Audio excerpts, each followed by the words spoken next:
Fatu Mekah. Fatu Mekah artinya adalah pembebasan kota Mekah.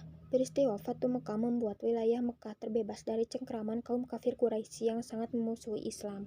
Sebab-sebab terjadinya Fatu Mekah. Tidak lama setelah perjanjian Hudaibiyah, suku Bani Bakar menyatakan diri kesetiaannya kepada kafir Quraisy, dan suku Khuza'ah menyatakan diri bergabung dengan kaum muslimin di Madinah. 2 tahun setelah itu, suku Bani Bakar dibantu kafir Quraisy melakukan serangan dan pembantaian kepada suku Khuza'ah. Peristiwa ini jelas menodai perjanjian yang telah disepakati bersama. Untuk itu, sekitar 40 orang perwakilan suku Khuza'ah mengadukan peristiwa tersebut kepada Rasulullah SAW dan meminta bantuan pasukan untuk menyerang Bani Bakar. Tetapi permohonan ini tidak begitu saja disetujui oleh Rasulullah dan meminta mereka menunggu saat yang tepat untuk menyelesaikan persoalan tersebut. Selang beberapa waktu, Rasulullah SAW mengirimkan utusan kepada kaum kafir Quraisy dengan membawa misi perdamaian dan mengajukan beberapa usulan sebagai berikut. 1. Orang Quraisy harus menghentikan persekutuan dengan Bani Bakar. 2. Orang Quraisy harus mengganti kerugian atas jatuhnya korban dari suku Khuza'ah.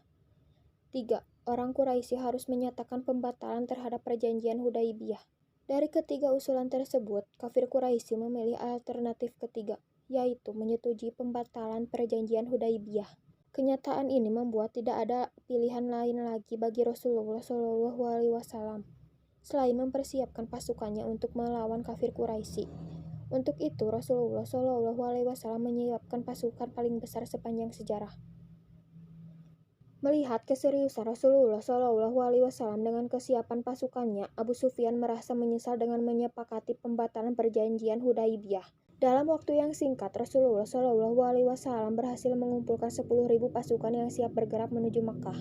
Rasulullah SAW merahasiakan semua rencana tersebut, tetapi berhasil diketahui oleh kaum kafir Quraisy di Makkah. Berita itu tersebar ketika salah seorang muhajirin bernama Hatib bin Abi Balta'ah mengirimkan kabar kepada keluarganya yang berada di Mekah melalui surat yang dibawa oleh seorang budak bernama Sarah. Hatib adalah seorang yang sangat setia kepada Rasulullah SAW. Akan tetapi nalurinya berbicara dan merasa kasihan terhadap sanak saudaranya di Mekah. Selain itu, ia juga tidak mau melihat Mekah menjadi kota kelahiran Islam hancur di tangan umatnya sendiri. Alasan inilah yang membuat